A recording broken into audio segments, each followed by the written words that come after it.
नवधा भगति कहो तो ही पाई। आप सबरी जैसे नहीं, लेकिन राम जी ने कहा सावधान सुनो धर्म माई।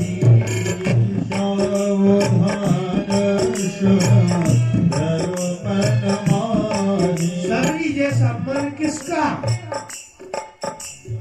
सबरी जैसी बुद्धि किसकी, सबरी जैसी सेवा किसकी। इसके बाद भी राम कहते हैं सबरी माला जपना एक तरफ,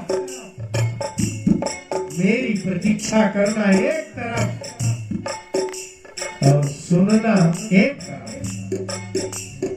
क्योंकि श्रोता नहीं मिलता, माला जपने वाले बहुत मिलते हैं।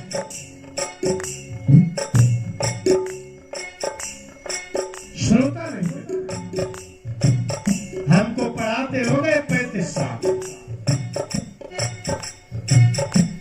गुरु जी के यहाँ तो 1 लाख विद्यार्थी आए,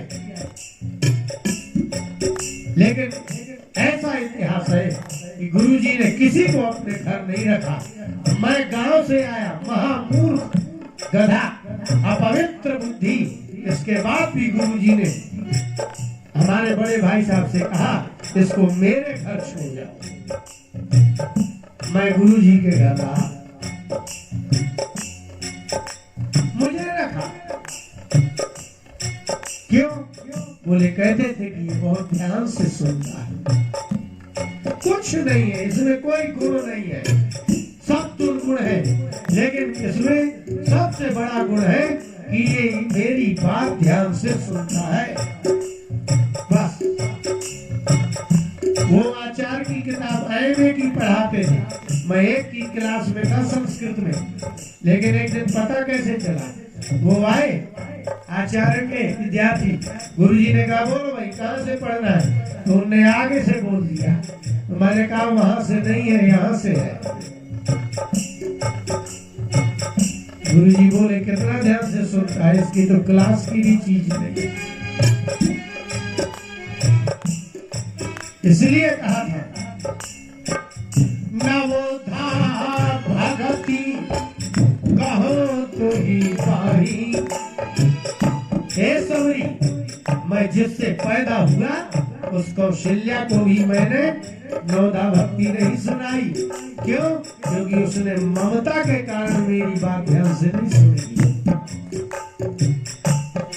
मैंने राजा दशरथ को भी नवधा भक्ति नहीं सुनाई, क्योंकि उसको मोह के कारण वो मेरी बात नहीं सुनते।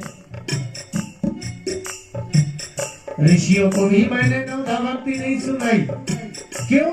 क्योंकि उनको जो प्राप्त होना था उनको अब करना ही नहीं है, उनको किसी की सुनना ही नहीं।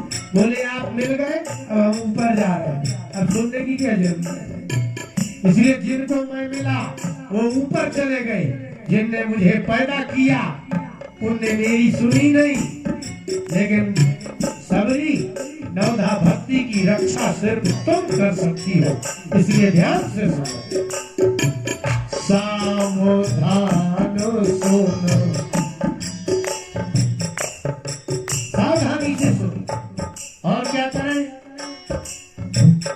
धर्म माई